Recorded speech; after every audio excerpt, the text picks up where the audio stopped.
Welcome to the Every Brain is Different podcast. We're here with Jessica Frew, and she is the author of Shove Your Shoulds, a speaker and bold decision coach who helps ambitious women unlearn the conditioning they were raised with so they can make bold, imperfect decisions without guilt, fear, or second guessing.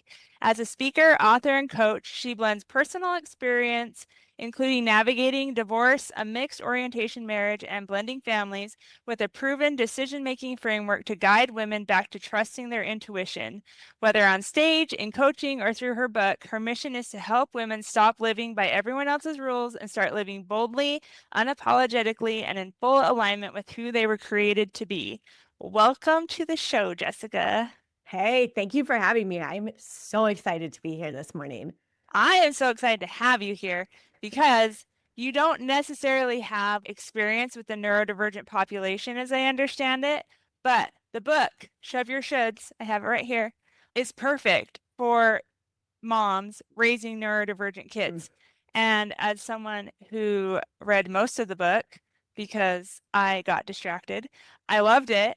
And I really appreciate even the thought of Shove Your Shoulds, because as moms with kids who are neurodivergent, we have so much shoulding put upon us. And so I just want to ask you, tell us a little bit about the book, and then we'll get into all the questions that I have for you. Sounds amazing. Yeah. And I love this too, Samantha. This is one of the reasons I'm so excited to be with you, is because every woman needs this information. And when our life is anything outside of the normal, which I think most of our lives are, then we are shoulded on even more. And we take on this guilt and we take on these feelings of I'm not enough, I'm not doing this right, I should do more, I should do less, I should do this for my kids, I should do that for my kids, I should be so self-serving and show up for them so fully that I forget who I am and I lose myself in the process and all of these things.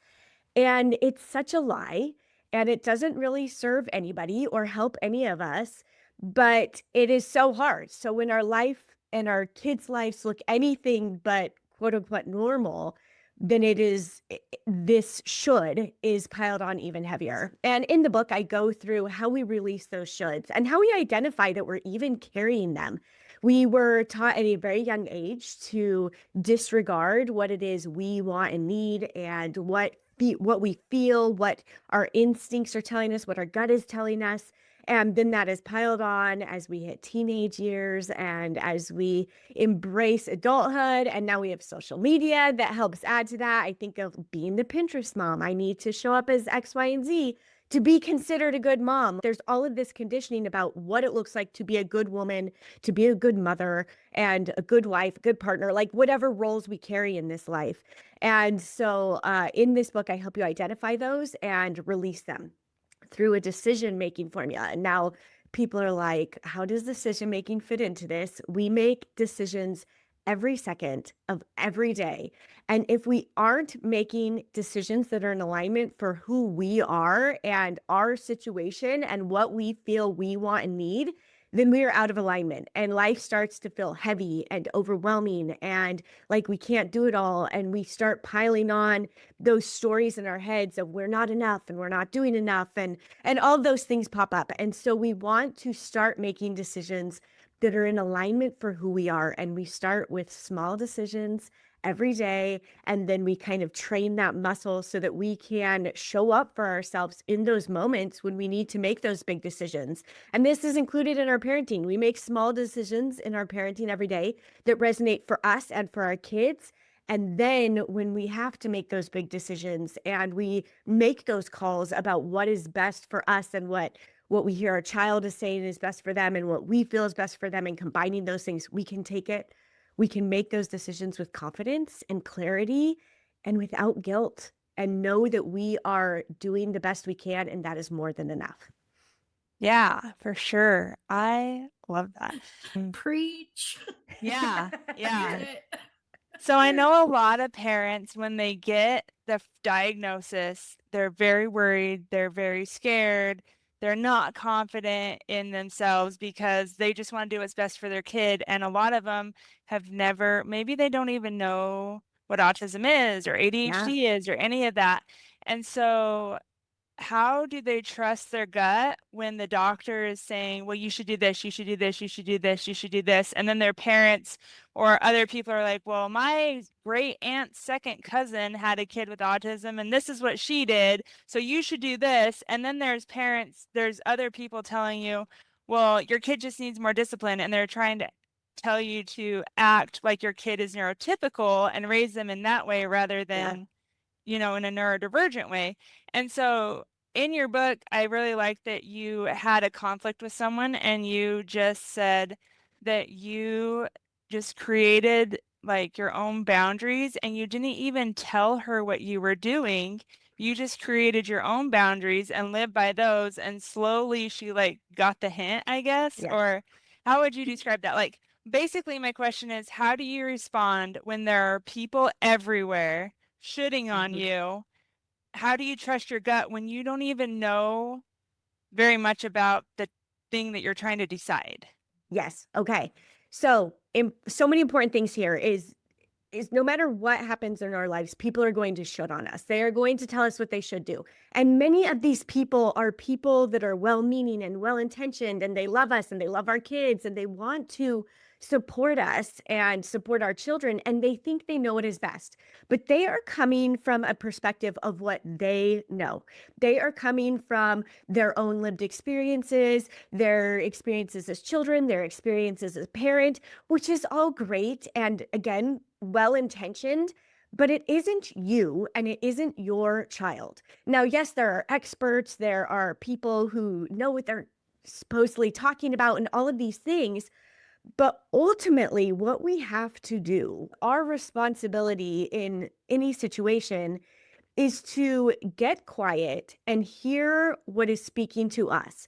Now, when we are navigating something that does involve, doctors or counselors or therapists, it is important to kind of take that information from well trusted advisors, people that you feel deeply connected to and that you are resonating with. If you leave a meeting or a consultation or a doctor's appointment and you just feel like that felt horrible, something didn't feel right in that. Something didn't feel good to me and my situation and my child's situation.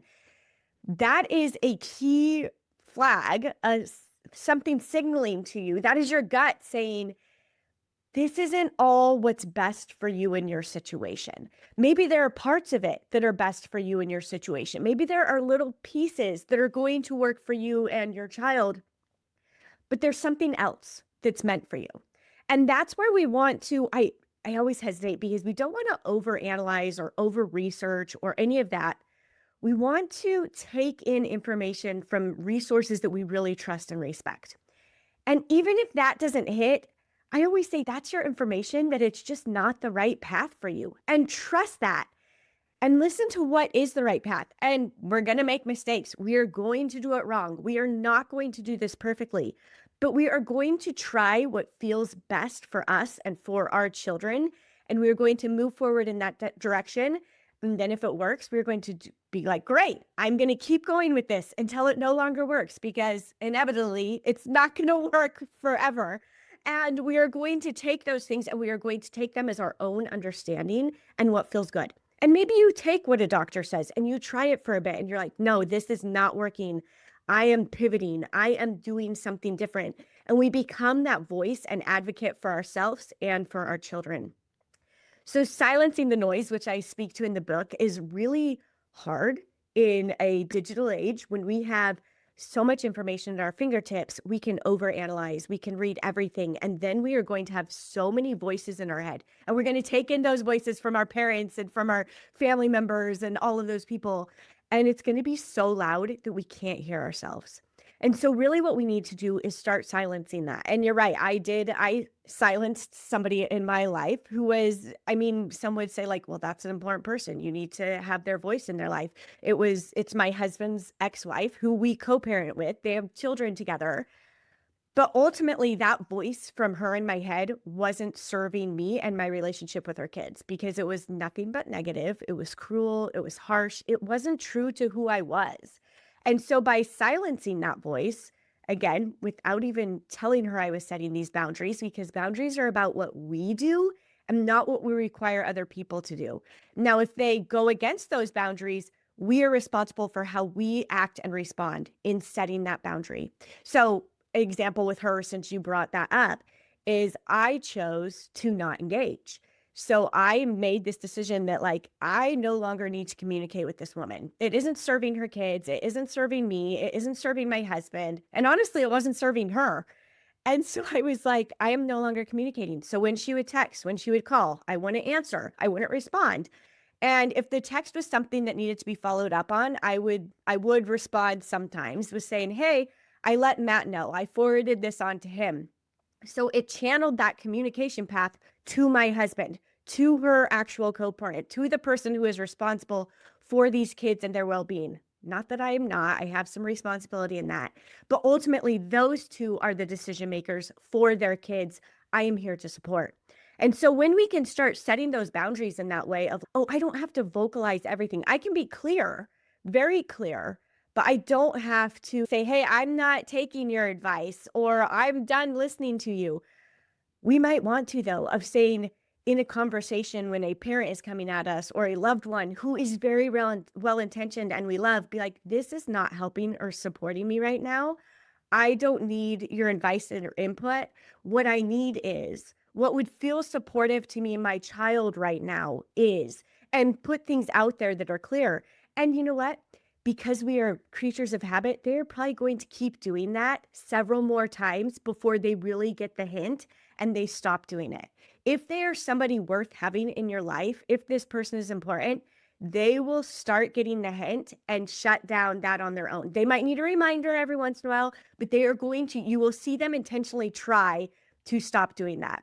If it is somebody that isn't meant to be in your life, maybe for this season, maybe forever, then we will start recognizing that because they will continue to push. They will continue to place judgment. They will continue to speak these things instead of showing up in support for you and your child in the ways that you are requesting and speaking to.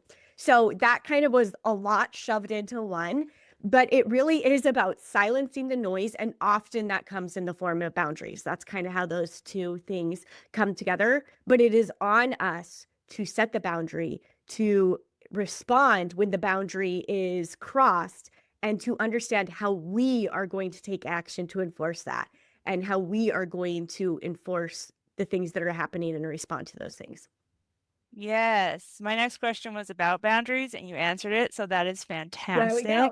I love it. And yeah, just setting boundaries and sticking to them because I know it's super hard to stick to them. So do you have any suggestions for people who, maybe they read your book, maybe they work with you and they start enforcing boundaries in their life and people don't like that. And so the people that they thought was their support system go away. Yeah. How can they find a new support system? I know that in the neurodivergent community, parents often say, I have no support system, no one that Yes. understands me. How can we build a support system? Yeah. This is huge because there are people that will drop out of our lives when we are going through a season that they don't understand, that they maybe want to, but they just can't, or they are pushing their own rhetoric on us. And we're like, I can't keep this relationship in my life. It is toxic. It is not serving me. It isn't healthy. And so one of the important things is to recognize that nobody is like just given access to you. Just because they are family, just because they are X, Y, and Z doesn't mean that they get to have space in your life. And I know this can be really hard and it can be painful. And there's a grieving process that happens. First and foremost, embrace that grieving process. Allow it to be seen. Like when we grieve a relationship and any type of relationship, it is real and it is hard. And it is important for us to acknowledge it and grieve it so that we can allow that to go out of our lives. Now, that is the key right there, is if we are releasing a relationship and we are grieving it and it is sad and it is hard, we want to remind ourselves that we are creating space for something new. We are creating space for the people that actually want to support us and be in our lives. And sometimes we have to seek out that support. Sometimes we have to create it in our lives. When we're saying there's nobody that supports me, there's nobody that understands, I get that because nobody is going to completely understand you and your situation. I was married to a gay man for 7 years and knew it for 6.5 of those years. And people have all sorts of opinions and thoughts about that. And I understand. And also, I could meet somebody else who is going through that same situation and they would not completely understand. What they will understand is the same feelings and the same thoughts and like things that come up that are similar. And maybe they're not even in the exact same situation, but they can have those same thoughts and feelings and be able to understand that. So seek out people who are willing to listen to you, who are willing to support you in what you feel is best for you and your child. Those are the two keys. They don't have to be in the exact same situation as you. They don't need to have a neurodivergent child or any of those things to be a real support and help for you.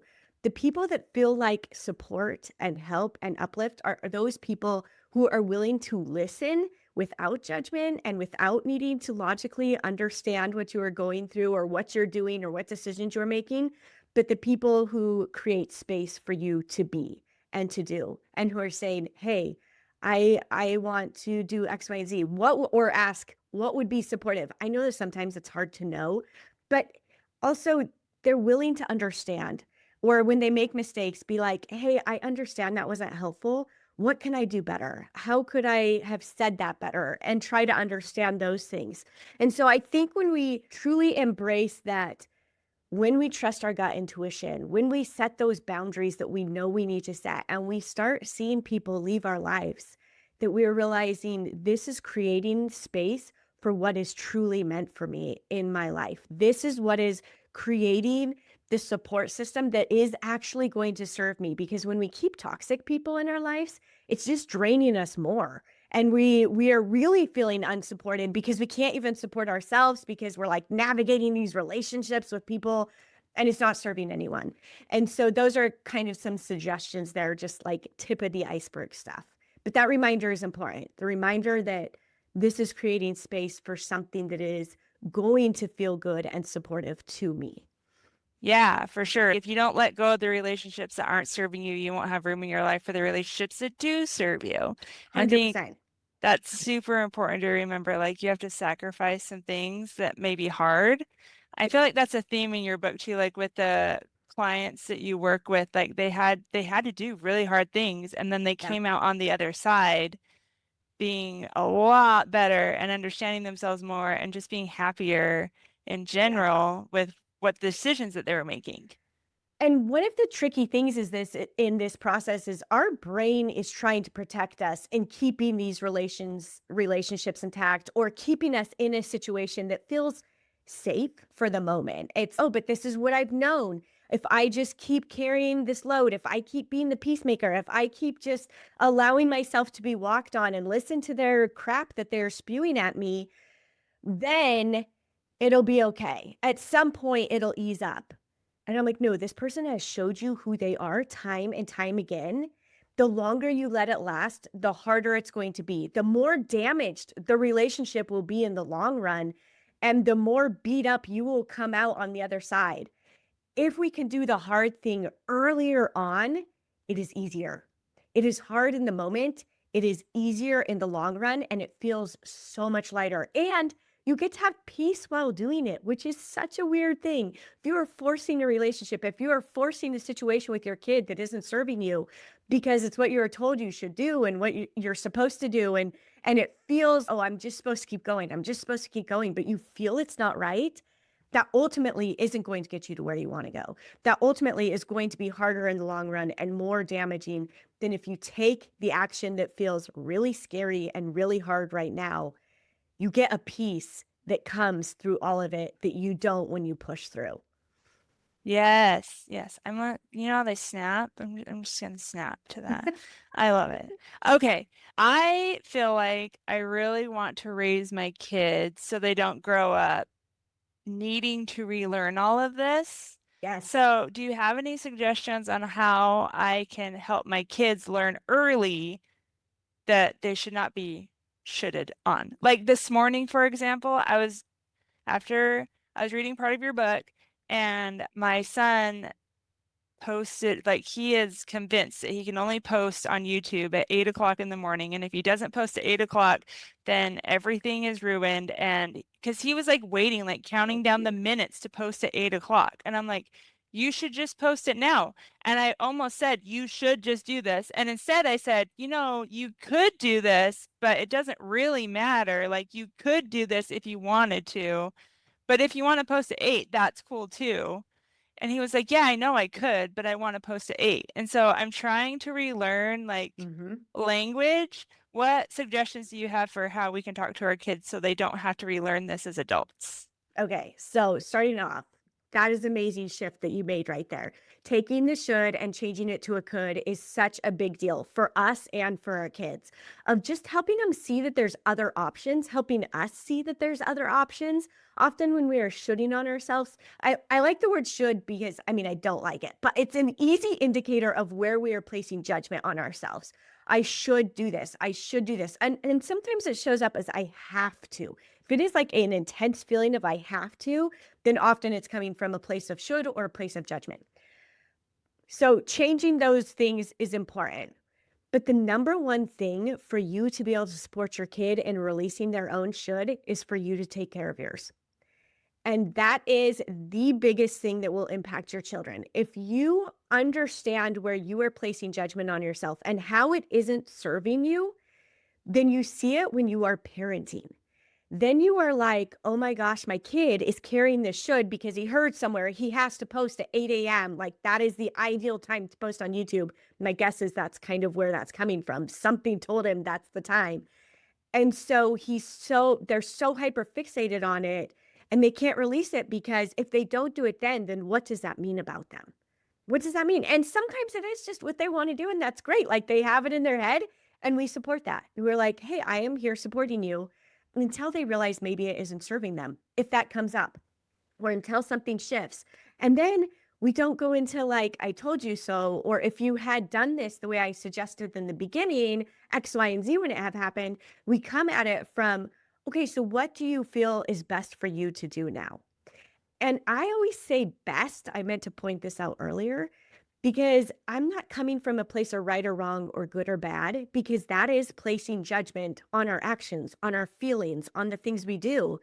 That's something we want to help our children release is this black and white thinking of if I don't post at 8 a.m., then it means I have failed as a YouTuber, I have failed or whatever.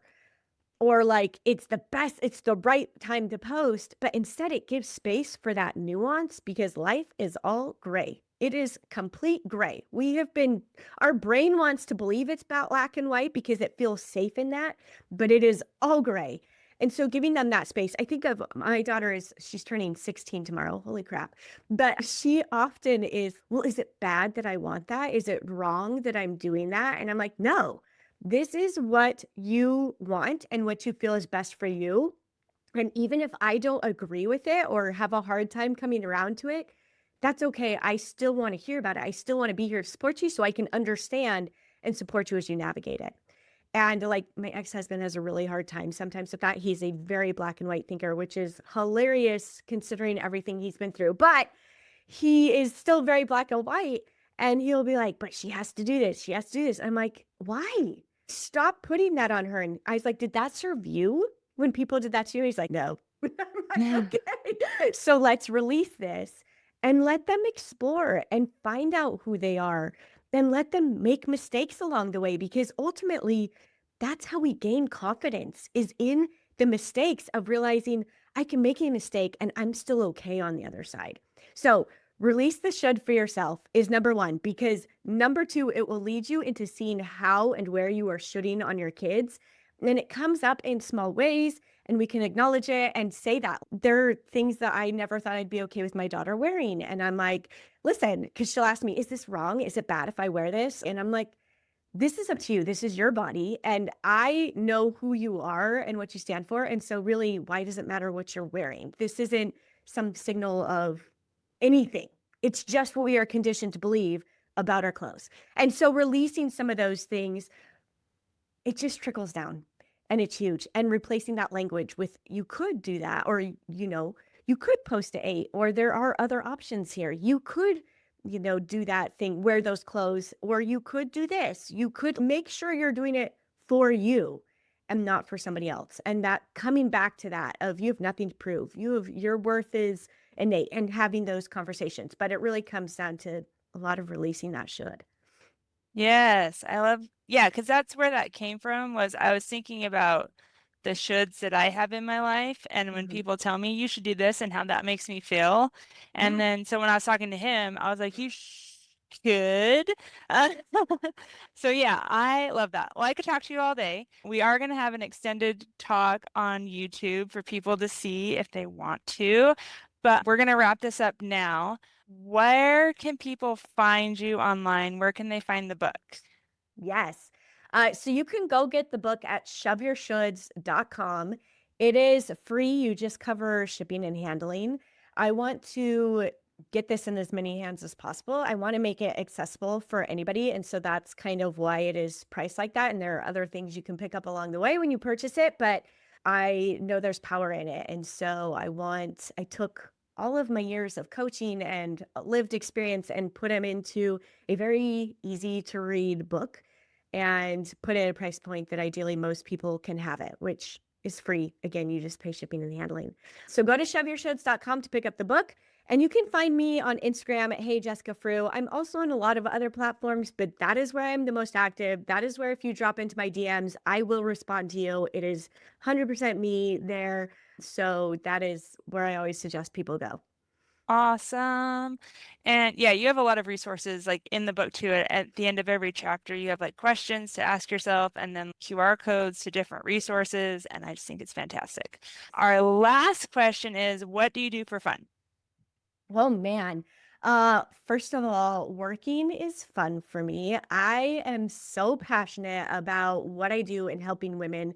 So that is one of the things I do for fun. But I also love being around my girls. We have 2 daughters that live with us and are here full time. And that is so fun for me. I have loved teenage years. They're 17 and 16 tomorrow, and it is just so fun. And then I just love spending time with my husband. Nice. I love it. Whatever we can do. Yeah, yeah. I'm not gonna lie, I am afraid of the teenage years, but I'm excited for them too. Like my Yeah. son is growing up, he's getting out of the little kid phase and going more tweens, and I'm like, you are so cool. Yes. So yeah. But anyway, thank you so much for coming on the show. We truly appreciate your time and love the book. Yes. Thanks for having me. Okay, Lauren, what were the highlights? She's amazing. There are so many. I don't know if I can narrow it down, so you might have to cut me off Okay. at some point. First and foremost, like all of her stuff can apply to anyone, which I think is phenomenal when it can reach anyone. Something that stood out because it's something that we've been training at work, and she mentioned it, especially like when people are telling us different things, and it's all coming through their personal lived experience. It's all getting filtered through what they know, what they've experienced. And that's where a lot of communication breakdown, relationship breakdowns happen, is because we're not recognizing that. And so that just randomly kind of stood out to me because we've been talking about it at work. She also briefly mentioned, I think this is really important, is, trust your gut, try things. You always have the option to pivot. You always have the option to pivot, which I think is important to remember. Like, you're never stuck if something's not working. And then boundaries, we talk about boundaries a lot. So I love that, but I love the boundaries are our responsibility. They're our responsibility to place, and they're our responsibility on how we react when someone crosses those boundaries. And I think sometimes we can forget that and we get frustrated, but at the end of the day, it's us. And then also, I think people as a whole, like, we know, but we really don't know. I think we underestimate how much we influence our kids. They are watching us, like, they're watching, they're observing, they're learning, they're mimicking, and it always has to start with you as the parent. So how do I help my kid get rid of the shouldas? Well, you got to start with yourself first.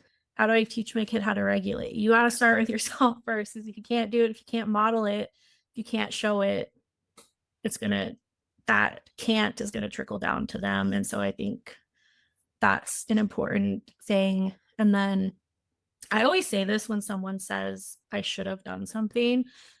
I should have, could have, would have, but I didn't. So now what? Like, that's great. I should have, but it obviously didn't happen. So moving on with my life, that it's done and past.